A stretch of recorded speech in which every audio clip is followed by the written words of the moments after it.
કોંગ્રેસ બંને ફફડતા હતા. હું 10,000નો ખર્ચો કરું તે લોકોને 10 લાખનો ખર્ચો કરાવતો હતો. તો મેં કેટલી મારી તાકાત લગાડી હશે.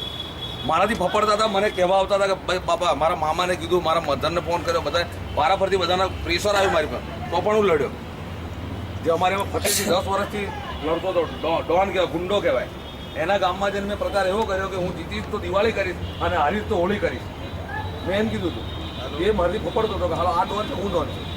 એટલે વસ્તુ જે આપણે નાસીપાસ થવાની જરૂર નથી. તો બધા વડીલ જો બરાબર મારી બહુ મોટા વીર ગંભીરતાથી લડો અને સાહેબને સાથ અને સહકાર આપીએ. પાસવાનજી બહુ મોટા નેતા છે, મંત્રી બનશે, બધા કંઈક સેટલમેન્ટ થશે, પણ પ્લીઝ વેચાઈ નહીં જવાનું. પૈસા તો આપણે જઈએ તો પૈસા જ છે. હું ટીચર હતો, રાજીનામું આલીને ધારાસભ્યનું ઇલેક્શન લડેલો છે.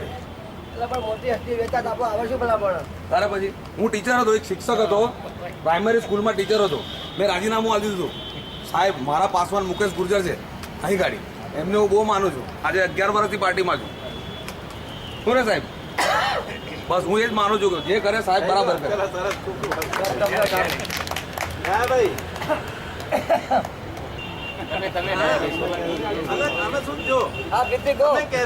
જો એક તમને સ્પષ્ટ કહી દઉં છું.